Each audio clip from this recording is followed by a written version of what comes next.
Première question, Tanguy, comme on a l'habitude Ouais, de boucler, période de confinement oblige, sportif de haut niveau, comment tu vis cette période? bah forcément, je pense que un peu comme tout le monde, hein, c'est compliqué. Après, voilà, on prend notre mal en patience et puis on attend les prochaines nouvelles, les prochaines indications sur la reprise ou non du championnat. Donc on sait pas trop, un peu dans le flou, quoi. Comment tu gères ça en ce moment? T'es chez toi, tu fais tout ce qui est physique, du gainage, ce genre de choses? Ouais, bien sûr, bah, on essaie de s'entretenir un minimum, hein. Donc moi, j'ai pris la décision de rentrer chez moi, chez mes parents en Champagne-Ardenne, parce que je pense que je serais mieux qu'en Alsace dans mon appartement à Célestat. Donc j'ai pris cette décision-là et je pense que ouais, c'était la meilleure décision à prendre. Et puis ouais, voilà, j'essaye tous les jours de m'entretenir physiquement sous forme de petits exercices cardio et puis de petits exercices musculation, quoi.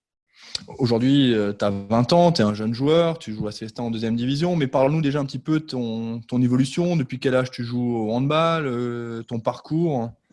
Ouais, pas de souci. Ben, j'ai commencé à l'âge de 5-6 ans dans un petit club près de chez moi, donc un club vachement famille. Et puis donc j'ai monté petit à petit les différentes catégories. Et puis à l'âge de 14 ans, j'ai eu la possibilité d'intégrer le pôle espoir, mais à Reims, donc le pôle espoir de ma région. Donc, j'y suis allé à l'âge de 14 ans et puis donc j'ai fait toutes mes gammes là-bas jusqu'à l'âge de 18 ans. Et donc, je jouais à côté, j'ai changé de club à côté pour intégrer un niveau au-dessus. Donc, j'étais à 3. J'étais au club de 3. Et puis, donc, j'ai joué en mode de France et puis un petit peu en pré-national, mais niveau régional. Et donc, à la fin de ça, donc à 18 ans, j'ai fait des tests un peu dans différents centres. Et puis, à Célestat, ça s'est plutôt bien passé. Donc, j'ai pris la décision de venir en Alsace, un peu dans l'inconnu parce que je connais pas trop ce monde. Donc, du coup, je suis venu à Célestat et puis bon, j'ai fait donc 2 ans en réserve avec Thierry Demangeon. Et puis, donc là, c'est ma première année, on va dire, intégrante où je suis hockey professionnel.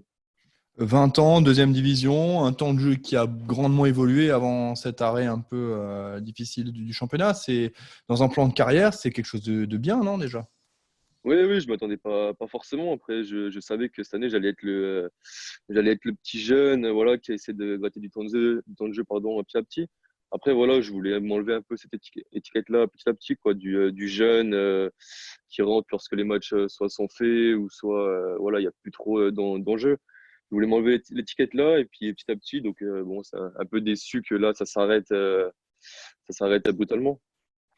Christophe nous dit justement qu'il tablait sur un projet de 2 années avec la création d'une équipe jeune, comme tu viens de le dire. C'était aussi ta vision à toi de bosser sur 2 saisons avec Célestat déjà? Ben, moi, j'ai eu un contrat d'1 an donc l'année dernière. Donc là, je suis en fin de contrat. Donc, on va dire, voilà, je suis en train de voir pour l'année prochaine. Donc, il y a de grandes chances que je reste. J'ai envie de rester. Et puis, donc voilà, c'était vrai que c'est le projet d'une équipe jeune comme ça, avec cette ambition sur 2 ans. Je pense que c'était le mieux. Enfin, c'était assez compliqué quand même au début de saison parce que, ouais, comme on le dit, c'est une équipe jeune avec des bons éléments, mais bon, enfin, une équipe qui reste à se construire, quoi. Donc c'est vrai que, mais par contre, c'est une facilité dans le travail d'être dans une équipe comme ça, jeune, mais qui va être compétitive. Et je pense que moi, pour progresser, c'est vraiment le meilleur dispositif. Vous avez fait quelques coups. La saison, elle n'est pas parfaite, mais il y a eu quelques coups d'éclat, hein. Vous avez battu Mm. quasiment à chaque fois le leader au moment précis. Ouais. C'est quelque chose de plus, enfin, c'est plus que positif finalement, ça. Ouais, c'est sûr qu'il y a énormément de positifs à retenir dans cette saison, enfin, malgré que normalement elles ne soit pas terminées, on ne sait pas.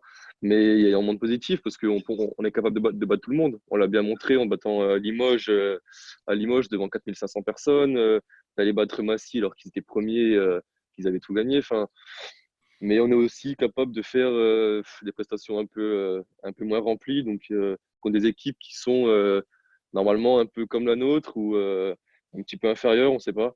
Mais du coup, voilà, on s'est un peu mitigé. C'est les montagnes russes un peu avec nous, quoi. Donc c'est Comment ça tu qu'on l'expliques, essaie ça? de gommer petit à petit.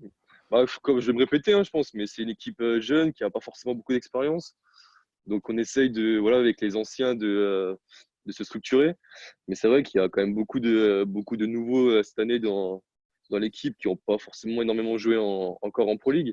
Donc c'est tout nouveau. Et puis ouais, on a une équipe jeune, mais avec des bons éléments. Donc je pense que parfois, quand on met tous les éléments pour que ça marche, on est capable de vraiment faire des belles choses. Et parfois, on retombe, je pense, dans nos travers de jeunes, donc un peu aller dans tous les sens, etc. Et c'est là qu'on fait des moins bonnes prestations, je pense.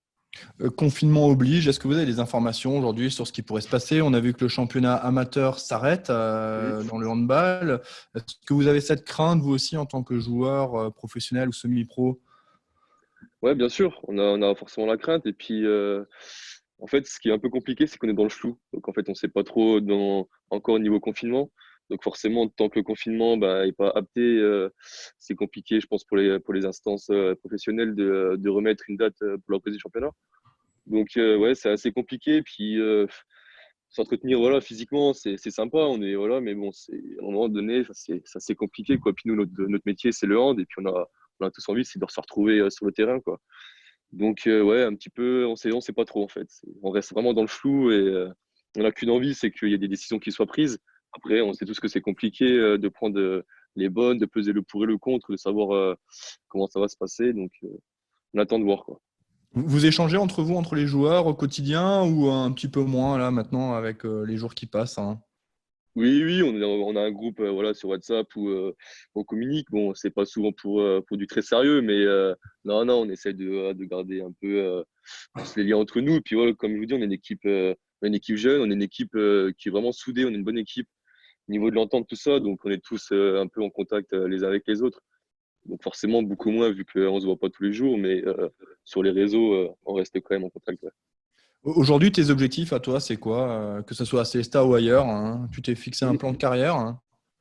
Non, bah moi, de toute façon, je suis toujours dans cette optique-là, c'est de progresser encore. Je pense que j'ai encore beaucoup de points à améliorer, que ce soit sur l'efficacité ou voilà, sur rester un peu plus concentré lors de, lors de mes prestations. Et puis, donc, non, j'ai pas forcément d'objectif, on va dire, de niveau. Je pense que là, pour le moment, moi, faut que je progresse déjà, voilà, c'est dans ma tête, dans l'efficacité. Et donc, je suis très bien à Célestat. Donc, j'espère y rester pour le moment. Je pense que niveau formation, j'ai tout à apprendre encore là-bas. Et je pense que c'est une bonne école, c'est une bonne maison, on va dire, pour y apprendre encore. Je sais que t'es encore tout jeune, hein, et c'est pas pour dénigrer, hein, mais ton meilleur souvenir en tant que handballeur déjà à 20 ans? Je pense que c'est mon meilleur souvenir. Ça va être cette année, le match à Limoges. C'est une émotion que j'avais jamais eu en moi. C'était vraiment quelque chose. Et donc, ouais, c'était mon meilleur souvenir, c'est sûr. Je me permets de poser la question aussi, est-ce Bien que sûr. intérieurement, vous visiez, je parle vraiment individuellement, je parle pas des objectifs du club ni rien, mais d'aller chercher peut-être une place dans les playoffs parce qu'on a vu, alors c'est vrai que la dernière défaite a fait un petit peu mal au Mm, classement, mais vous étiez pas loin d'accrocher ce mm. wagon-là. Ouais, je pense avec une victoire à Nice, ça aurait été différent. Bon, même si voilà, avec les faits en ce moment, c'est plus compliqué, mais c'est en fait quand on a eu le maintien, je pense, bon, le maintien, je pense qu'il était assuré depuis quelques temps, mais on est tous des compétiteurs. Et forcément, quand on voit qu'on est à 3 4 points des playoffs et que les équipes devant nous, on devait les jouer là. Donc, quand défaite à Nice, voilà, c'était plus compliqué. Mais je pense que, ouais, dans notre tête, il y avait un petit peu les playoffs, mais sans se le dire. Sans se le dire, parce que voilà, on est à la base, l'objectif, c'était le maintien, une nouvelle équipe, c'était se construire. Donc, c'était le projet sur 2 ans, c'était ça. Donc, voilà, mais c'est vrai que dans notre tête, je pense que tous individuellement, on avait peut-être cette ambition de continuer un peu plus ensemble, voilà, de ne pas finir début mai la fin de saison et d'aller chercher, voilà, pourquoi pas une place en playoff ouais, et puis de continuer ensemble. Quand tu as signé à Célestat, c'est pas une très grande ville, elle est un petit peu moins de 20 000 habitants, et cette salle Mm, qui est quasiment toujours pleine, même quand mm, ça allait un petit peu moins bien, c'est une surprise. Tu as ouais, été surpris par le public célestadien? bah, ça fait après, j'ai quand même fait 2 ans en tant que, on va dire, spectateur dans les tribunes, donc j'ai suivi l'équipe aussi. Donc, surpris maintenant un peu moins parce que c'est vrai que ça fait 2 ans que tous les Sûr. week-ends, enfin une semaine sur deux, la salle, elle est remplie, quoi. On a vraiment, enfin, remplie ou presque remplie. Donc, nous, on a vraiment cette chance à Célestat et c'est vrai que c'est un bonheur pour nous, quoi, de jouer devant déjà 2000 personnes et puis en plus 2000 personnes qui nous soutiennent, qui sont derrière nous. Donc, qui sont aussi derrière nous, parfois dans la critique parce que c'est une ville qui suit à fond Célestat, à fond le handball et qui est à fond derrière nous. Mais la plupart du temps, c'est vrai que forcément, c'est un régal. Quoi. Pour un jeune joueur comme moi, à 20 ans, de jouer devant 2000 personnes, je pense que ça peut être que positif. Quoi. Qu'est-ce qu'on peut te souhaiter pour, j'allais dire pour cette fin de saison, mais on ne sait même pas s'il y aura une fin Ouais, de saison, on l'espère, mais qu'est-ce ouais, qu'on peut ouais. te souhaiter? Bah écoute, déjà, je pense que niveau santé, j'espère que au niveau de mes proches, qu'il n'y aura aucun souci. Au niveau de mes proches, de mes connaissances, soit c'est les stocks, tout le monde va être en bonne santé. Et puis niveau handball, ben, j'espère qu'une chose, c'est reprendre ou retrouver l'équipe pour des matchs à enjeu, j'espère, mais sinon de gala, entre guillemets. Donc voilà, c'est tout ce que je veux pour l'instant en fin de saison. Et puis c'est vrai que pour l'instant, on reste un peu dans le flou quant à la suite, quoi, niveau compétition. C'est vrai que Célestat, l'Alsace est assez lourdement touchée actuellement avec le Ouais, Covid-19. Un petit mot pour le public célestadien qui vous suit au quotidien. ouais bah, je leur souhaite déjà un bon courage, qu'ils restent chez eux. Je pense que c'est le plus important à faire en ce moment et puis que les personnes touchées se soignent correctement et puis j'espère pour eux arriveront à battre ce virus. Merci beaucoup, Tanguy. Merci énormément Ben pour ces écoute, quelques merci, minutes merci à accordées. toi. Et Pas de puis, on se souci. dit à la prochaine du côté du Ouais, CSI. avec plaisir. Ça Ciao. marche. Ciao, Merci. ciao.